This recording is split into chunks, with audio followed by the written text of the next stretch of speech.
Today I've got Caroline Barnes, makeup extraordinaire, on the brow sofa with me for the next episode of Thread Talks. Welcome, Caroline. Thank you for having me. It's lovely to see you again. Lovely to see you too. Caroline, you have helped us with our product range. You came to consult and gave us that professional makeup perspective on everything, which was invaluable. And you are super busy at the moment with your own makeup channel, Speed Beauty.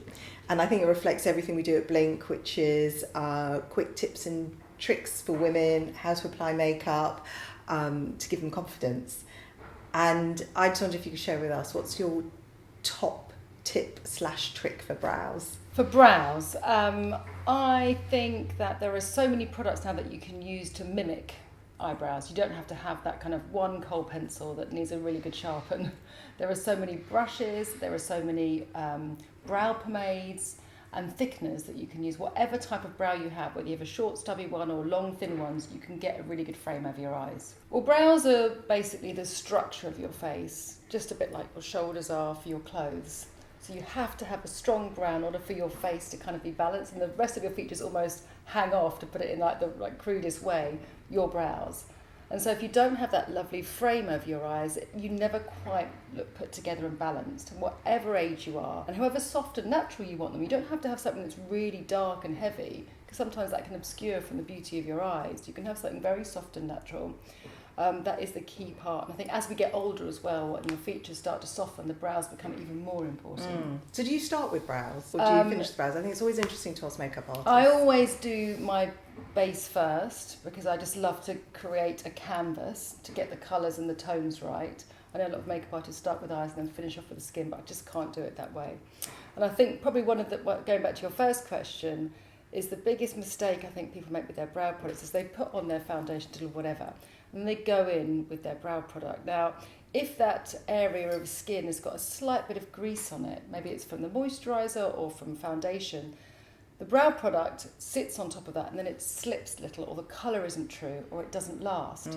So I just always take a little cotton bud and use a bit of micellar water, backwards and forwards over the brow to really clean it, dry it, and then put the brow product on, and that makes it last so much longer. And Caroline, you've done a whole host of celebrities over the years, from Emma Watson to Nicole Scherzinger to Kylie Minogue. Can you share one of the most memorable faces that you've done with us over the years? Well, I have had the opportunity of making up some gorgeous, genetic blessed ladies, but I'm going to choose a man because it was Prince. Oh, okay. And we went exciting. We went to Prague for a week, and we shot for 2.5 days doing 3 music videos with him, which was an extraordinary experience and one that I will never forget. And obviously, he loves makeup, so it was a really great opportunity after a while. But I think the wonderful thing about doing my job is that, you know, you meet someone, or they meet someone they've never met before, and the kind of goal is to kind of get their trust, so that they can kind of depend on you to make them look good in front of the camera, depending on the medium. So, you know, there were lots of big HMI lights. We were shooting outside with big moon balls. It was like a big thing. Is he as charismatic as he appears to be? Yeah, obviously. Because often people are quite shy when they wear, you know, their real exhibitions or wear a lot of makeup. They can be quite... Yeah, I mean, he is Prince. I mean, it was just like phenomenal, and it was kind of like a sort of like weird scenario to be in. But no, he was very nice. But yes, it was just great to kind of say, right, listen, I'm going to be your eyes, and I'm going to watch your face in the monitor. I'm going to work with this lighting, and it will be done in this way, and you can obviously check it. And then over the period of the 2 days, that, you know, we ended up having a good relationship with each other. So yeah, so that was good. So that was a tick box. I think that's an incredible memory to share. Have you got a brow memory? Something that, you know, everyone seems to have this brow defining moment in their life. Well, not really, because I don't really have the best brows. I've talked to you about this over the years. It's like my bugbear. They're kind of like Spock. They're sort of like a half brow that go up. So I have to kind of like, you know, pluck them from the top to kind of like stop them looking so like high. But now, some dream of that. No, I'd like to have the frame. I'd like to have just like little individual hairs planted in. For me now, it's just serums and it's pomades and it's inks and everything that just kind of gives me that extension. Well, you of all people know how to get the best out of your brows with makeup and products, and it's amazing what can be done now. Yeah, especially, you know, your products have been amazing when I've worked with clients of mine who've gone through chemotherapy, or anyone who's worked with a charity called Look Good Feel Better. I mean, it's just brilliant to use the brow fibres to add boost and to kind of show people what they can do on bare skin to kind of, you know, bring the shape of their brow back over their eye, which they lose it. So that's, you know, really key. And tell me, you've got 3 boys, so you're very busy. Have you got kind of a top beauty tip that gets you going in the morning while you're juggling? Again, it's all about speed beauty. If I'm feeling particularly like meh in the morning, I will do a little morning mask, because that is if I feel that my skin looks hydrated and fresh, then I feel so much better. Only because I've had loads of issues with my skin throughout the year. So that's kind of like my sort of Achilles heel.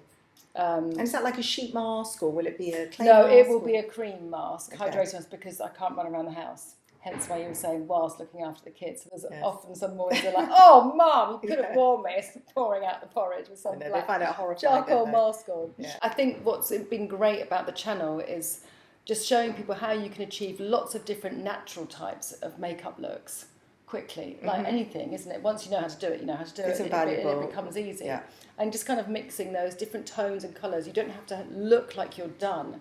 And makeup isn't about like 12 steps, just like, oh, right, foundation, then concealer, then powder. You can alternate different products for different parts of your face, and you can be your own makeup artist. And everyone's so fortunate to have all this education available for free, basically. I know, it's incredible. And a lot of makeup tips into fashion. And you've got another channel, How to Wear It, where Oh, you... thank you, you've seen that. Yes. Oh, great. Well, I'm a bit obsessed with, you know... I mean, she's literally matched herself with the Yeah. sofa.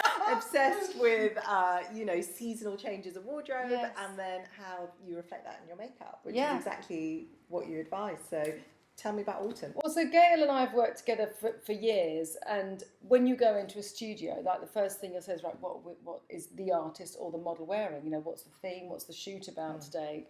And then we will then decide about the hair and makeup, because the face, the decoration of the face is almost like the icing on the cake, finishes everything. And I love it if you've got like a simple white t-shirt and a kind of tomato red lip. Do you know what I mean? Something that is kind of quite glamorous against a white t-shirt can like really kind of change the look and modernise it. And then how some sort of tonal makeups can work beautifully with different colours and different washes, and just kind of bringing it all together, because so many people have their makeup look and then they just get dressed. Or they just get dressed and they just put on their makeup, and sometimes it just doesn't quite work in terms of giving you that sort of modern finish.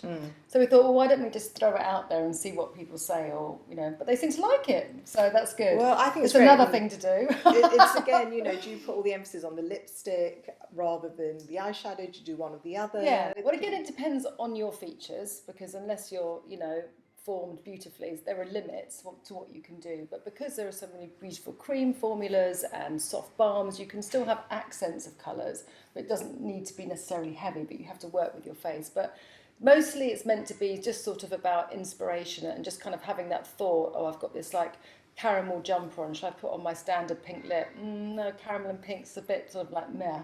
Why not go for a nice warm bronzy nude colour and kind of make it more cosy?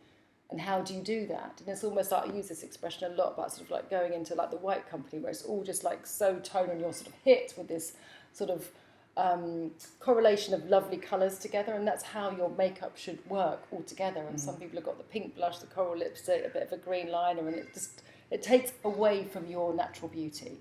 So it's just having those washes, like a water painting, I suppose, just to have those colours. Can you recommend a top autumnal lipstick in that? Well, it depends on whether you want something. Oh my God, Vanita, that's just too we'll big have a to do question. another one on that, because obviously it depends on people's skin colours, their age, that what. I was just about to go so out many and get varies. it, because actually that's the funnest thing, I think, choosing a lipstick for the season. Well, everyone needs to find their perfect red. Yeah. And I think the biggest thing, because there are so many questions about that, is that the darker your skin, the more brown you need in your red. If you want your red lipstick to really pop, then you can have a truer, brighter, more orangey red. But if you want it to kind of migrate, because people just say, I just feel like the Joker, I feel like my lips are Yeah, around me. that's me. And, I can't. I mean, I've can definitely wear got red. a bit of... No, I can't. I like No, a you bit of can. brown. Oh, I can. Of course you can. You just have to go for a brownie red. And Caroline, just went with last question. What would be your desert island makeup product? Oh, well, obviously SPF, surely.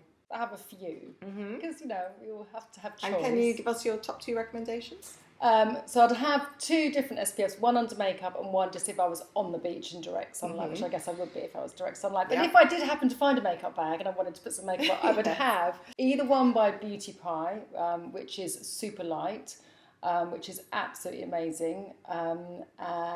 And also one by Ultraviolet called Screen Queen. Okay. And that comes in a little pipette. Both of those are really nice under makeup. But if I'm in like full direct sun, then I would use a brand called Salties.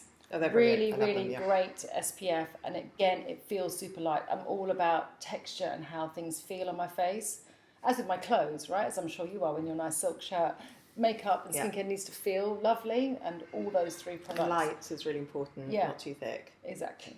And do you have one makeup product that you couldn't live without on Desert Island? God, it's got to be mascara, right? Because mascara is I would say just, the same thing. yeah. Over brows. Interesting. Well, I think with a little bit of salt water, I can keep my brows upright.